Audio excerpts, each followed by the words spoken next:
우리에게 주신 하나님 말씀은 누가복음 9장 37절에서 45절입니다. 다 함께 받들어 읽겠습니다. 시작. 이튿날 산에서 내려오시니 큰 무리가 맞을세 무리 중에 한 사람이 소리질러 이르되 선생님 청컨대 내 아들을 돌보아 주옵소서. 이는 내 외아들이니이다. 귀신이 그를 잡아 갑자기 부르짖게 하고 경련을 일으켜 거품을 흘리게 하며 몹시 상하게 하고야 겨우 떠나가나이다. 당신의 제자들에게 내쫓아 주기를 구하였으나 그들이 능히 못하더이다. 예수께서 대답하여 이르시되 믿음이 없고 패역한 세대여, 내가 얼마나 너희와 함께 있으며 너희에게 참으리요. 네 아들을 이리로 데리고 오라 하시니 올 때에 귀신이 그를 거꾸로 때리고 심한 경련을 일으키게 하는지라. 예수께서 더러운 귀신을 꾸짖으시고 아이를 낫게 하사 그 아버지에게 도로 주시니 사람들이 다 하나님의 위엄에 놀라니라. 그들이 다 그 행하시는 모든 일을 놀랍게 여길세 예수께서 제자들에게 이르시되 이 말을 너희 귀에 담아두라. 인자가 장차 사람들의 손에 넘겨지리라 하시되 그들이 이 말씀을 알지 못하니 이는 그들로 깨닫지 못하게 숨김바 되었습니다. 또 그들은 이 말씀을 묻기도 두려워하더라. 아멘. 욕심과 자만이라는 제목으로 하나님 말씀 전하도록 하겠습니다. 오늘 본문의 개요를 잠깐 보면은 산 아래로 이제 예수님이 제자들과 함께 내려오십니다. 산 위에는 너무나 영광스러운 하나님 나라를 경험했는데 왜 거기서 머물지 않고 산 아래로 내려왔느냐? 산 아래에 해야 될 일이 너무 많았기 때문입니다. 병자들도 많았고 오늘 본문에 나타난 귀신 들린 자들도 치료해야 되고 또 예수님이 예루살렘 올라가셔서 십자가도 지셔야 되는 사명을 감당하기 위해서 내려오셔야만 됐습니다. 두 번째는 귀신을 축출하지 못하는 산 아래 제자들의 그런 모습입니다. 그들의 모습을 보면서 왜 그들은 귀신을 쫓아내지 못했는가? 그 원인을 우리가 한번 살펴볼 수 있겠습니다. 더 나아가서 제자들의 그 자만심, 누가 크냐고 지금 다투고 있는 그런 안타까운 모습을 보게 됩니다. 그리고 또한 뒤에 이어지는 말씀 보면은 제자들의 그 특권의식 그리고 편가르게 하는 그 잘못을 보게 됩니다. 이런 제자들의 그런 잘못된 모습을 우리가 살펴보고 오늘 우리는 예수님을 따라가는 제자들로서 우리는 어떻게 바른 길을 걸어가야 되는가 하는 것을 우리가 마음속 깊이 되새기고 세상 속에서 승리하시는 여러분이 되시기를 소망합니다. 37절 이튿날 산에서 내려오시니 큰 무리가 맞았습니다. 예수님이 지난밤에 산상에서 세 제자와 함께 영광스러운 하나님의 나라를 경험하셨습니다. 또한 하나님의 음성과 함께 영광스러운 하나님의 왕권을 예수님이 부여받았습니다. 그리고 이런 놀랍고 황홀한 그 산상의 경험을 하나님이 왜 주셨느냐? 왜 예수님과 세 제자들에게 그런 은혜를 베푸셨냐 하면은 그런 놀라운 은혜로운 경험을 통해서 세상에 내려가가지고 네 사명을 더 잘 감당하라고 주신 것입니다. 하나님이 저와 여러분에게 은혜를 주시는 이유가 있습니다. 그것은 세상 속에서 더 잘 살아가도록 내가 너에게 맡긴 사명을 더 잘 감당하도록 힘을 주시고 즐거움을 주시고 기쁨을 주신 것입니다. 세상에서는 온통 귀신이 충만하고 병자들이 덕실덕실하고 마귀가 지배하고 또 심지어는 내가 이런 죄인들을 구원하기 위해서 예루살렘 올라가서 십자가라는 그 고통스러운 그 쓴 잔을 마셔야 되는데 그냥 마실 수가 없잖아요. 그래서 하나님이 그 변화산상에 올라가셔서 하나님이 음성을 주시고 영화로운 모습을 보여주심으로 말미암아서 제자들과 예수님이 하늘나라는 저렇게 기쁘고 하늘나라는 저렇게 황홀하구나. 하늘나라에서는 정말 아름답고 찬란하구나. 야, 저 하늘나라를 들어가기 위해서는 저 하늘나라에 들어가기 위해서는 내가 이 땅에서 이런 수고도 능히 감당해야 되겠구나. 하나님이 그 앞에 예수님 앞에 있는 기쁨을 보여주심으로써 예수님이 그 기쁨을 가지고 그 앞에 있는 즐거움을 위해서 십자가를 참으시도록 하나님께서 베풀으신 은혜라는 것입니다. 저와 여러분들이 오늘 교회에 오셔서 주일날 아침에 쉬지도 못하시고 이렇게 원근각지에서 오셔서 이른 아침에 새벽을 깨고 아침을 깨워서 하나님께 나아오는 것은 하나님께서 이 시간을 통해서 여러분들에게 우리에게 주시는 은혜를 받고 이 세상, 힘든 세상, 정말 이 귀신이 충만하고 질병이 가득하고 고통과 아픔이 충만한 이 세상에서 우리가 더 잘 주님의 제자답게 살아가도록 힘주시는 그런 하나님의 뜻인 줄로 믿습니다. 그래서 저와 여러분들이 이 시간에 더 말씀에 집중하시고 더 하나님의 은혜를 사모하시고 건 반드시 그냥 왔다 그냥 가지 마시고 하나님의 그 은혜를, 하나님의 능력을 맛보시고 경험하시고 얻고 이 자리를 떠나서 세상 속으로 향하시는 여러분 되시기를 주님의 이름으로 축원합니다.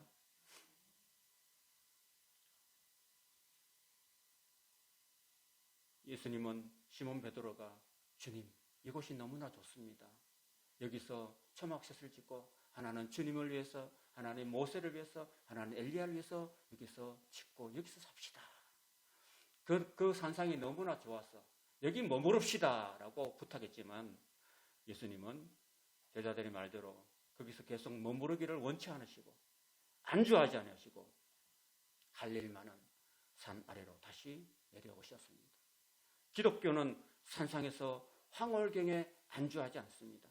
하나님의 은혜를 받고 영적으로 무장해서 저 문제가 많은 사탄이 지배하는 이 세상 속으로 들어가서 사탄의 세력과 맞서서 하나님 나라를 세워 나가야 되는 그런 사명이 주님을 따르는 제자된 저와 여러분들에게 있다는 것입니다. 우리가 예배 전에 우리가 찬송 불렀잖아요. 저 장미꽃 위에 있을 아직 맺혀 있는 그때 주님의 음성이 들려지고 저 황홀하고 아름다운 하나님의 영광을 보이는데 여기 머물고 싶지만은 주님은 우리를 향해서 내려가라고 명하시잖아요. 왜? 세상 속에는 우리가 해야 될 일이 너무나 많기 때문에, 주님이 하실 일이 있기 때문에 큰 무리가 예수님을 맞았습니다. 밤새도록 기다리고 있다가 예수님을 환영했습니다. 그런 걸 보면 분명 예수님이 아니면 해결하기 어려운 문제가 있었던 것이 틀림이 없습니다. 어떤 문제가 있었습니까? 38절 무리 중에 한 사람이 소리질러 이르되 선생님 청컨대 내 아들을 돌봐주옵소서. 이는 내 외동아들입니다. 큰 소리로 외쳤습니다. 예수님께 자신의 문제 해결을 위한 아버지의 간절함이 묻어 있습니다. 그런데 이 아버지가 예수님을 선생님이라고 부른 것은 아직 그에게 예수님을 믿는 믿음이 없는 상태를 보여줍니다. 39절에 그의 아들의 상태를 아버지가 설명합니다. 귀신이 그를 잡아서 갑자기 부르짖게 하고 경련을 일으켜서 거품을 흘리게 하고 몹시 상하게 하고야 겨우 떠나갑니다. 여러분 마가복음에 보면 동일한 본문이 있습니다. 거기는요 그 귀신이 그 어린아이를 불에도 던지고 물에도 던지고 어떻게든 죽이려고 여러 차례 공격하고 있다고 이렇게 아버지가 고백하고 있습니다. 여러분 귀신이 들리면요 물에도 들어가요. 불 속에도 들어간다니까요. 귀신이 그렇게 그 아이를 잡아채가지고 제 멋대로 불에 던지고 물에 던지고 그렇게 하는 이유가 뭐겠습니까? 그 아이를 죽이려고 하는 겁니다. 귀신이 들어오면 아마도 이 아이의 모습을 그림으로 한번 그려보라면요 온 얼굴과 몸에 그냥 다 화상이 있을 겁니다. 보기에도 민망했을 것입니다. 아마 그 아이의 얼굴에는 어둠이 침침하고 그 아이를 보면 그냥 이렇게 너무나 우울하고 정말 얼굴에 생기가 없는 그런 모습이 아닐까 생각해 봅니다. 그래서 마가복음에 보면은 예수님이 이 아이가 언제부터 그랬냐? 예수님 물으시니까 아버지가 어릴 때부터 그렇게 됐다고 말하고 있습니다. 여러분 귀신은요 어린아이라고 외동아들이라고 봐주지 않습니다. 얼마나 좋겠어요. 우리 자녀를 저와 여러분들은 귀신의 농락으로부터 지킬 수 있도록 기도하시는 그런 어머니가 되시기를 주님의 이름으로 소망합니다. 당신의 제자들에게 내쫓아 주기를 구했지만 그들이 능히 못하되이다 하소연을 하고 있는 거예요. 산 아래 9명이나 되는 제자들이 있었는데 왜 그들은 귀신을 쫓아내지 못했을까요? 이 귀신 들린 아들을, 고통스러워하는 아들을 왜 9명이나 되는 제자들이 못 고쳤냐 이거죠. 왜 귀신을 쫓아내지 못했냐고. 그 말을 들을 때 예수님 마음이 얼마나 가슴 아프고 참 기가 막혔겠습니까? 왜냐하면 얼마 전에 누가복음 9장에 보면은 1절에 보면은 예수님이 그 제자들을 12제자를 파송하시면서 병을 고치는 모든 병을 고치고 모든 귀신을 내쫓는 권세를 주셨거든요. 권위를 주셨거든요. 두나미스 능력과 그리고 권위도 주셨거든요. 그런데 지금 그때는 쫓아내고 지금은 왜 안 된다니 이거죠. 예수님이 이렇게 탄식하십니다. 예수께서 대답하여 이르시되 믿음이 없고 패역한 세대요. 내가 얼마나 너희와 함께 있고 너희에게 얼마나 참아야 되겠냐. 이렇게 탄식하십니다. 예수님은 왜 탄식하셨을까? 제자들의 그 영적 자만 때문에 그렇습니다. 여러분, 믿음이라는 것은요, 내 능력을 믿는 게 아닙니다. 하나님의 능력을 믿고 의지하는 것입니다. 그러나 제자들은 제가 좀 전에 말씀드렸듯이 귀신을 쫓아내는 능력을 받았잖아요. 그리고 나서 많은 귀신을 쫓아내고 병자를 고치고 하나님 나라를 선포했습니다. 그런데 그런 이미 귀신을 쫓아보는 경험이 있었기 때문에 그것이 하나님으로부터 온 것이라는 것을 잊어버렸습니다. 그것이 자신으로부터 기인한 줄 알고 나는 기도하지 않아도 언제든지 귀신을 쫓아낼 수 있어. 이러한 영적 자만심을 제자들이 갖고 있었다는 것입니다. 그래서 그 영적 자만심 때문에 더 이상 기도하지 않았던 것입니다. 그 결과 귀신도 못 쫓아내고 마가복음에 보면은 서기관들과 막 변론을 하는 거예요. 여러분, 기도하지 않는 사람은 변론하는 거예요. 하지 않는 사람은 능력도 없고 귀신을 쫓아내지도 못하고 그저 사람들하고 말다툼이나 하고 있는 오늘 교회가, 오늘 우리 성도들이 기도하지 않으면요, 아무런 능력이 나타날 수 없다는 사실입니다. 그래서 우리가 기도해야 되는 거죠. 예수님이 왜 변화산에 올라갔습니까? 기도하시러 올라갔습니다. 예수님 하나님 아들에도 불구하고 그렇게 하셨습니다. 그런데 제자들은 같이 올라갔던 세 제자들도 밤새 깊이 졸았습니다. 그러니까 실패할 수밖에 없는 거죠. 산 밑에 있는 제자들 역시 그랬습니다. 산 밑에는 귀신들이 버글버글하고 병자들이 우울우울한데 그 영적인 세계, 그 귀신이 사탄이 지배하는 그 영적 세계에서 이기려면은 기도하지 않고서는 감당할 수 없는데 나는 전에 고쳐봤어. 나는 전에 많은 귀신을 쫓아내봤어. 이제는 기도하지 않아도 돼. 나는 그냥 나가면 돼. 이런 영적 교만과 자만심을 가지고 기도 안 했다는 거예요.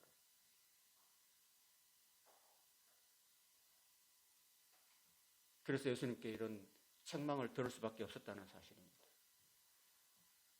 마가복음에 보면은 제자들이 너무 창피를 당했기 때문에 나중에 조용히 와서 이렇게 물어봅니다. 예수님, 묻기도 참 부끄러운데 저희들은 왜 귀신을 쫓아내지 못했습니까? 이렇게 물어봐요. 그러니까 예수님께서 하신 말씀이 기도 외에는 다른 것으로는 이런 이유가 나갈 수 없다. 제자들은 기도하지 않았던 거죠. 제자들이 기도하지 않아서 이 아픈 그 아들, 귀신 들려 시달리는 그 아들을 고쳐주지 못했다는 거죠. 오늘 교회도 기도하는 교회가 되어야 됩니다. 성도들은 귀신에 시달리고 질병에 시달리고 세상 이런저런 모든 풍파에 시달리는 그런 상황인데 목회자라고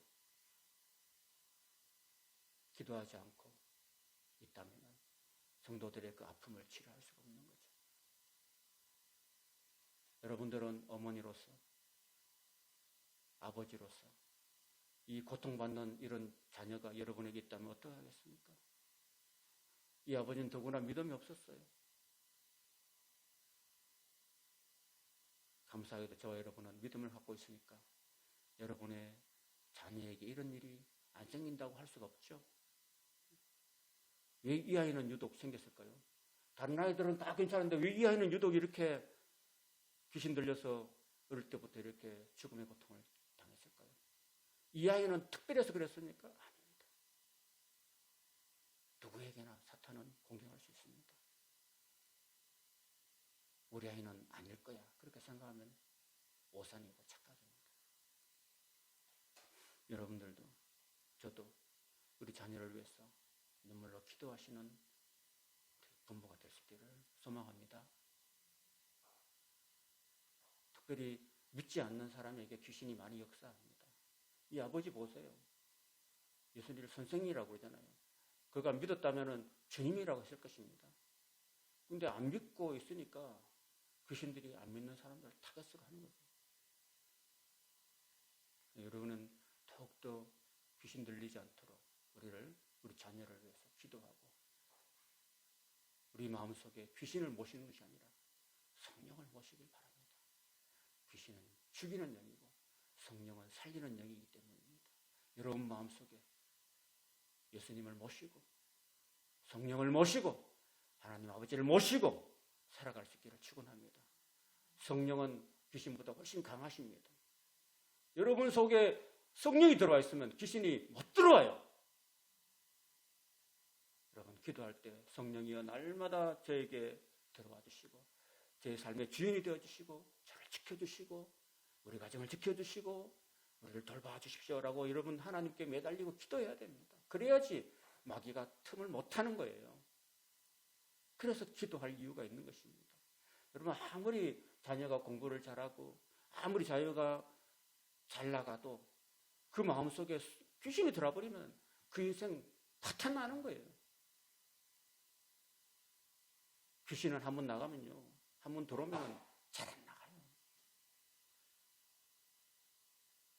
여기 다음 42절에 보면 귀신이 예수님 앞에도 발악을 하고 나갑니다. 얼마나 안 나가려고 애를 쓰는지 아십니까? 42절 같이 읽겠습니다. 시작. 올 때에 귀신이 그를 거꾸로 뜨리고 심한 경련을 일으키게 하는지라 예수께서 더러운 귀신을 꾸짖으시고 아이를 낫게 하사 그 아버지에게 도로 주셨다. 예수님께서는 귀신을 놓쫓으시면 여기는 누가는 너무나 간략하게 묘사하고 있어요. 근데 마가복음 보면은요, 예수님이 귀신을 꾸짖으시고 나가라고 그러고 난 다음에 다시 한마디 더 하셨어요. 다시는 들어오지 말라. 그 애한테 다시 들어가지 마! 라고 예수님이 명령하십니다.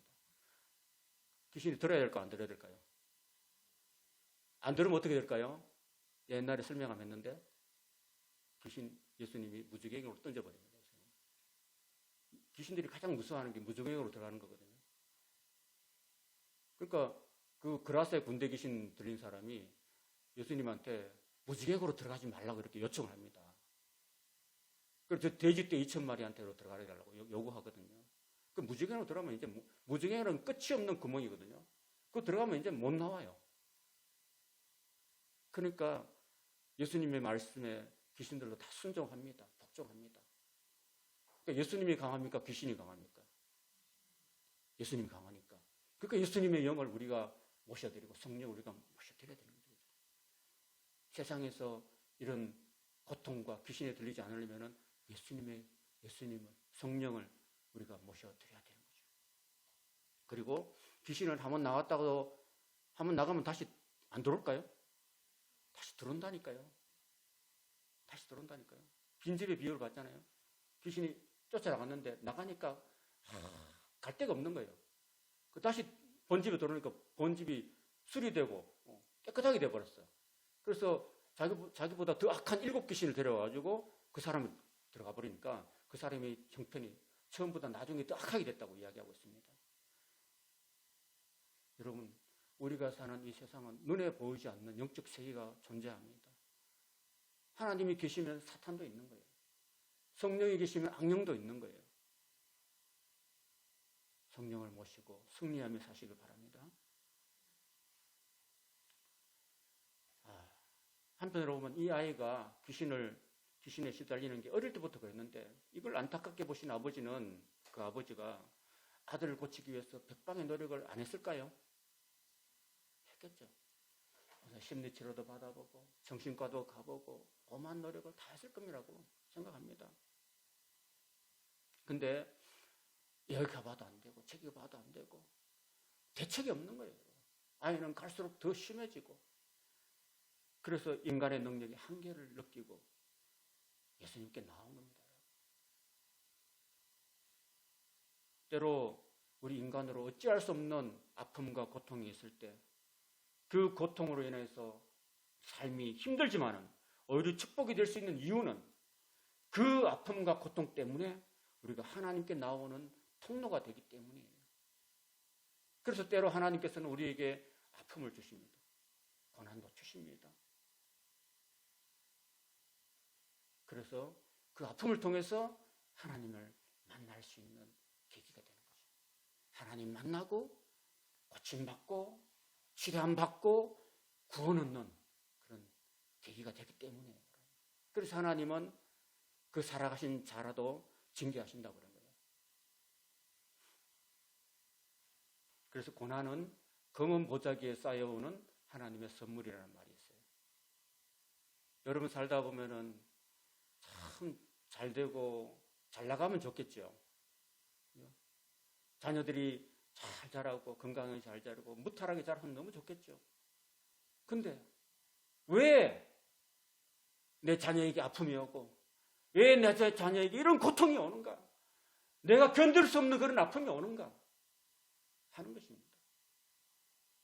하나님이 정말 못돼서 그렇게 주시는 걸까요? 하나님이 악한 분이라서 우리에게 고통을 주시는 걸까요? 그럴까요? 그러면 하나님이 독생자를 이 세상에 안 주셨겠죠, 처음부터. 하나님이 우리한테 기회를 줘요. 우리가 자꾸 하나님 반대편으로 가고 자꾸 지옥길로 가고 멸망길로 자꾸 걸어가니까 처음에는 얘야 돌아오라고 이렇게 이야기를 해요. 처음에는 하나님 말로 합니다. 하나님 인격부여하기 때문에 처음에는 자꾸 선지자를 보내고 목사를 보내서 또 믿는 사람들 보내서 자꾸 권고합니다. 야, 너 그거 가면 안 돼. 하나님께 돌아와야 돼. 그래야지 살아. 이렇게 사람은 좋게 말로 하면 잘 들어요, 안 들어요? 좋게 말로 하면 들으면 좋을 텐데 안 듣도 잘. 뭔가 인간이 워낙 타락한 심성이 강하기 때문에.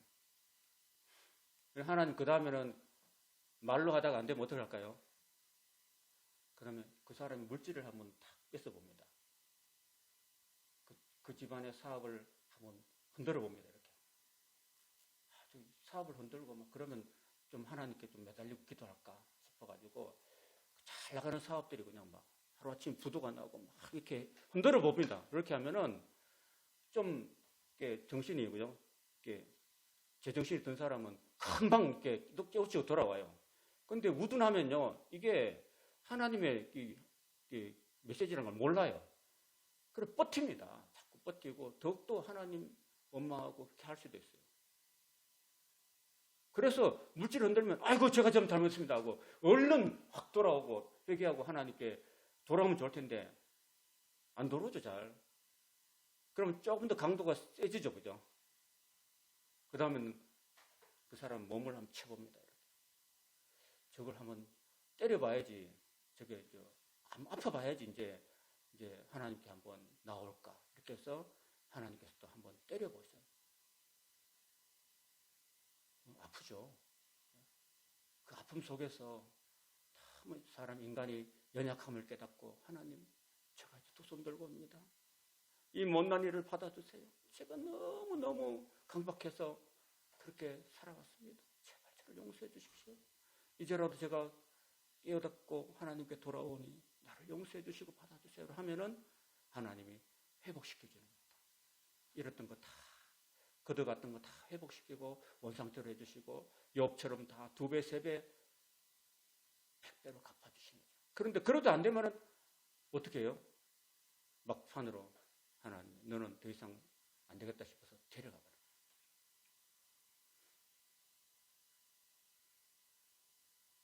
가장 큰 고통을 주십니다.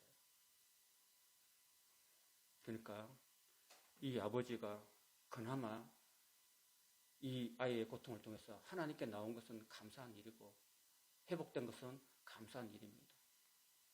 저와 여러분의 삶 속에서 오늘 하나님께서 아픔을 주신 것이 있다면 하나님 여러분을 미워해서가 아니라는 사실입니다. 하나님 여러분을 사랑하시고 큰 고통만큼 하나님의 더 크신 은혜와 사랑하심이 있다는 사실입니다. 그래서 그 아픔을 잘 견디시고 하나님의 그 사랑을 다시 한번 회복하시고 믿음을 회복하시고 하나님 앞에 더 겸손히 나올 수 있는 여러분 되시기를 축원합니다. 사람들이 다 하나님의 위엄에 놀라니라.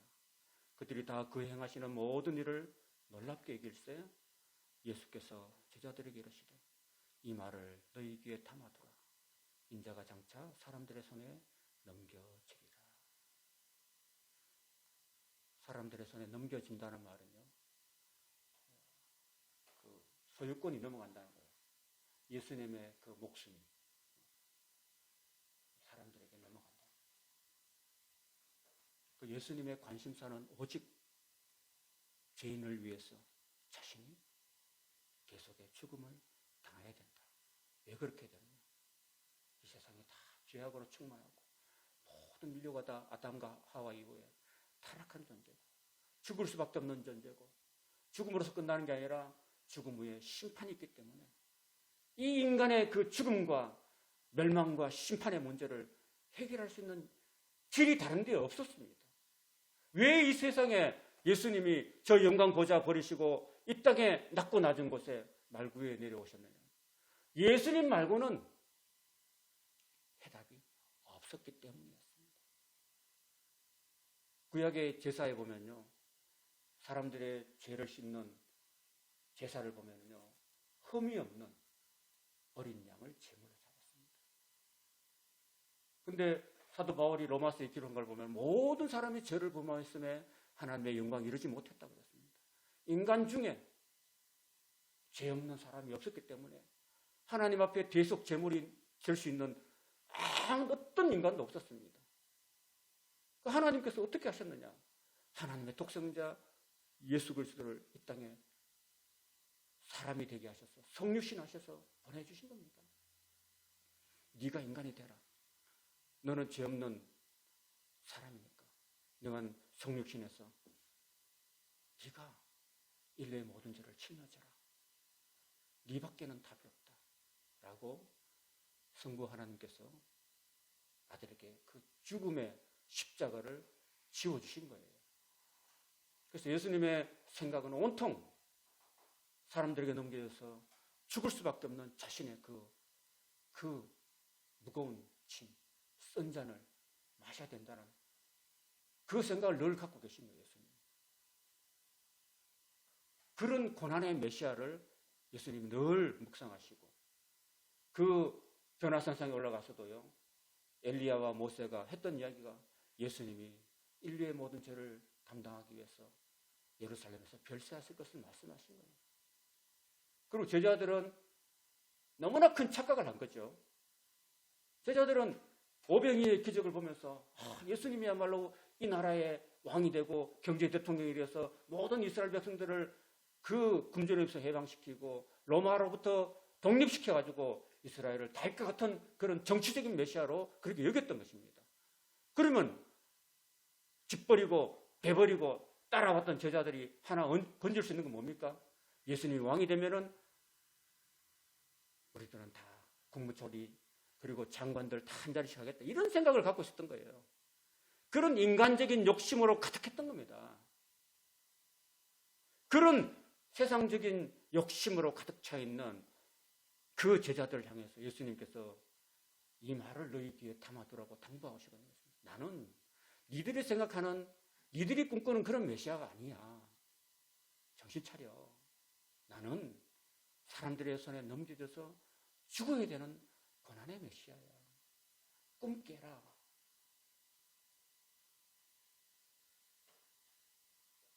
그래서 이런 말씀을 재차 하시고 있는 것입니다. 그들이 이 말씀을 알지 못했습니다. 왜요? 자기 생각과 자기들의 그 야망을 내려놓지 못하니까 깨닫지 못하는 거예요.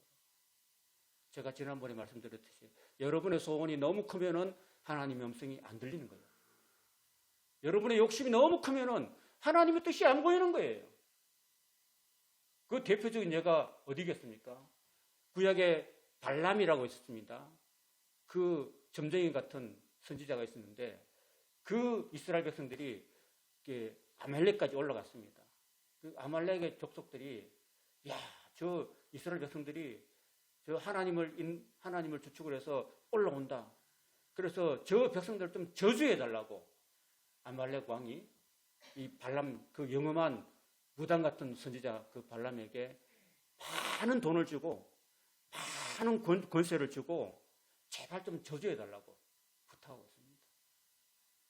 처음에는 거절했지만은 자꾸 사람을 보내고 또 뇌물을 보내고 돈을 보내고 네가 저주 한번 해주면은 내가 이 나라에 가장 높은 권세를 줄게. 네 필요한 거 다 줄게. 천금만금을 내가 줄게라고 자꾸 해요 하니까 이 발람이 그 욕심 때문에 눈이 멀어버린 거죠. 눈이 욕심 때문에. 그래서 자기가 타고 다니는 나귀를 타고 갔어요. 나귀를 타고 이제 저주하러 가는 길에 그 길이 이렇게 양쪽에 담벼락이 딱 또 있고 그죠? 자기가 나귀 타고 가면 딱 맞은 길이에요. 그 길 앞에 누가 서 있었냐? 큰 칼을, 죽음의 칼을 들고 있는 천사가 그 앞에 서 있었습니다. 그러면 영험한 점쟁이고 선지자면 그 천사가 보여야 될까요? 안 보여야 될까요? 보여야 되죠. 영험한 무당이니까 보여야 되겠죠. 근데 안 보였어요. 왜 안 보였습니까? 그 발람의 마음속에 욕심으로 가득 차 있었기 때문에 안 보인 거예요. 나귀는 봤어요. 나귀는 짐승이도 봤다니까. 그 짐승도 보는 그거를 이 영험한 발람은 못 봤다니까요. 욕심이 가득 차가지고. 나귀가 안 가요. 칼 들고 있는데 안 가고 있다니까. 자식 가라고 이렇게 자꾸 해도 안 가고 있어요. 매를 맞으면 나귀가 간다니까. 나귀가 얼마나 정성된 나귀입니까? 주인 가면 죽으니까. 이 짐승만도 못한 그런 선지자였습니다. 막 발로 차고 막 때리고 하니까 하나님께서 나귀 입을 열어주시니까요. 나는 네가 지금까지 탄 나귀가 아니냐. 저 앞에 봐라. 이건 안 보이느냐. 당신 안 보이느냐고. 저 앞에 지금 죽음의 천사가 지금 당신 죽이려고 칼 들고 있는데 어찌 내가 가겠느냐. 그 하나님께서 발람 선지자의 눈을 확 열어주시니까 그 앞에 큰 칼 들고 있는 천사가 보이는 거죠. 욕심이 많으면요. 안 보여요. 제자들이 그런 세상적인 인간적 욕심이 가득 차니까 하나님 말씀이 안 보이고 그 말씀이 깨닫지 못하게 숨긴 바 된 거예요. 여러분, 하나님이 말씀을 숨긴 게 아니라 제자들이 욕심이 가득하니까 안 보이는 게 된 거예요, 여러분. 그러니까 여러분이 주님 앞에 나올 때 여러분 소원 다 내려놓으시기 바랍니다. 여러분 인간적인 소원, 인간적인 야망, 인간적인 어떤 추세, 권세, 그 물질의 그 소원을 다 내려놓고 주님의 뜻이 뭔가, 주님의 그 원하시는 고 기뻐하시는 뜻이 뭔가를 여러분이 볼 수 있기를 소망합니다. 그리고 이 말씀을 묻기도 두려워했던 거예요. 다시 말하면 묻기도 싫어했던 거예요. 나는 십자가 싫어. 십자가 끔찍해. 지금 올라가면 그냥 왕이 되고 권세가 주어지고 로마를 발 앞에 앉히고 떵떵거리고 부귀영화를 누리는 그런 꿈을 내가 꾸고 있는데 주님이 이 꿈을 깨는 소리 하네? 그 꿈 깨는 소리 하고 있네? 그런 소리를 알고 묻기도 싫은 거예요, 이제는. 예수님이 지금 한 번 이야기하고 두 번 이야기하고 몇 번 이야기하거든요. 내가 죽게 될 것이다. 묻기도 두려워했다고 하는데 묻기도 싫어한 거예요. 여러분이 주님 앞에 나올 때 내 뜻을 내려놓고 주님의 뜻이 무엇입니까? 하고 이렇게 물어볼 수 있는 그 겸손한 마음이 있어야 된다는 것입니다. 예수님이 사람들에게 넘겨져서 죽임을 당할 거라는 생각조차도 하기 싫은 거였어요. 그런 모습이 다음 구절에 분명하게 더 드러납니다. 제자 중에서 누가 크냐 하는 변론이 일어났습니다. 자, 지금 예수님은 십자가에 죽어야 되는 이야기를 하고 있는데 제자들은 지금 뭔 소리 하고 있어요? 자다가 봉창 두드리는 소리 하고 있죠. 누가 크냐고 지금 싸우고 있다는 거예요. 변론이라는 것은 싸운다는 거예요. 다툼이, 그죠? 토론하다가 다툼이 됐다는 이야기입니다. 제 생각에는 이 변론을 누가 주도했냐? 여러분 누가 주도했을 것 같아요? 산 아래에 있었던 9 제자일 것 같아요? 산 위에 올라갔던 제자인 것 같아요? 예? 산 위에 올라갔던 제자 같아요. 그죠? 왜? 나는 하나님의 영광을 본 사람이야. 까불지 마. 니네들은 밑에 있었어. 나는 영광 본 사람이야. 나는 저 나인성 가부의 아들을 살 때도 니네는 집 밖에 있었지만 나는 예수님과 함께 들어갔어. 봤어. 까불지 마. 내가 수제자야. 내가 제일 커. 예수님이 왕 되면은 국무총리 자리는 나야. 한덕수 왕은 나야. 그래서 스스로를 막 높이는 거예요. 내가 제일 커. 참 도토리 기재하고 있죠. 그죠? 예수님은 야 하나님 나라 그런 거 내가 원하는 하나님 나라는 누가 크고 작고 그런 게 아니야 라고 어린아이 하나를 데려가 실물 교육을 또 합니다. 예수께서 그 마음에 변론하는 걸 아시고 어린아이 하나를 데려다가 자기 곁에 세우시고 그대로 계실 때 누구든지 내 이름으로 이 어린아이 하나를 영접하면 곧 나를 영접합니다.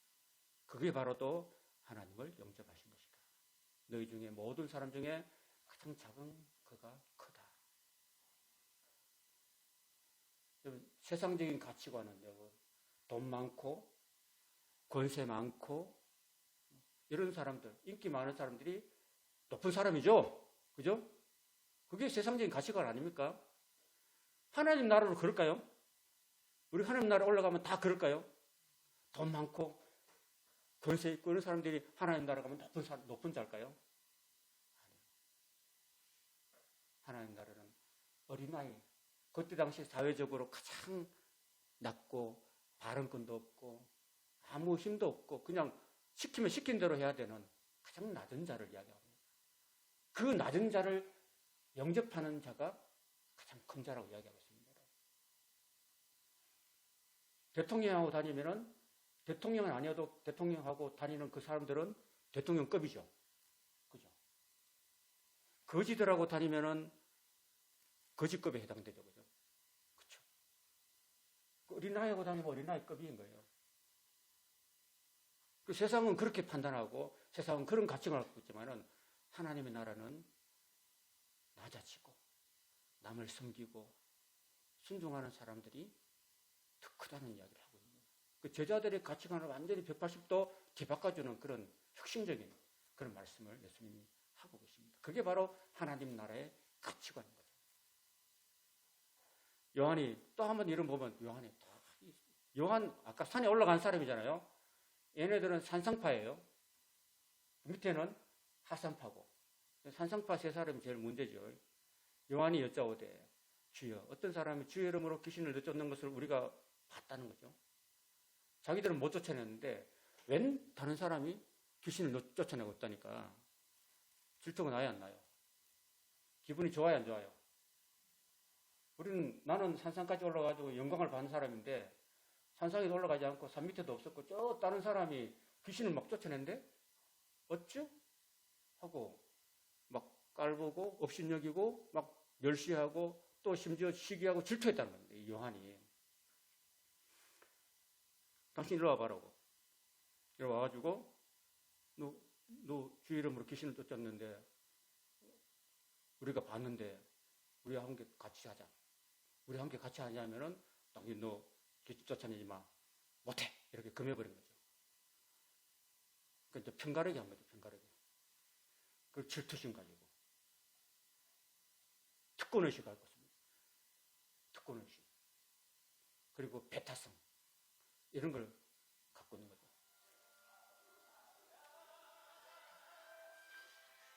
이거 녹음되고 있는데. 네.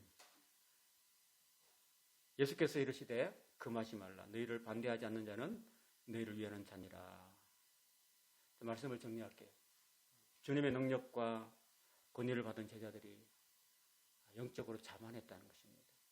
그리고 세상적인 가치관, 인간적인 욕심으로 가득해서 기도하지 않았습니다. 믿음을 잃었습니다. 그래서 귀신을 쫓아내지 못했습니다. 그 아파하는 그 귀신 들린 아이, 그를 고치지도 못하고 아버지의 그 아픔을 해결해 주지도 못했습니다. 예수님한테 호되게 책망 듣고도 아직도 정신을 못 차리고 말씀을 깨닫지 못하고 누가 크냐는 변론을 일삼고 다른 사람을 시기하는 제자들의 그 모습입니다. 오늘 우리는 이 제자들의 실패를 거울 삼아서 영적 자만심을 우리가 버리기를 바랍니다. 세상적인 가치관과 인간적인 욕심을 주님 앞에 내려놓기를 바랍니다. 하나님의 음성과 뜻을 잘 헤아려서 주님께서 오늘 내 삶에서 원하시는 뜻이 무엇인지, 그 주님이 걸어가신 십자가의 길이 그 구원의 길이고 그 길을 내가 바르게 이해하고 그 길 가신 주님의 그 길을 따라가는 것이 오늘 우리 제자된 우리들의 걸어가야 될 길인 줄로 믿습니다. 그걸 바르게 깨닫고 주님이 주신 사명을 바르게 감당하며 세상을 치료하며 걸어가는 저 여러분 되시기를 주님의 이름으로 소망합니다. 함께 기도하겠습니다.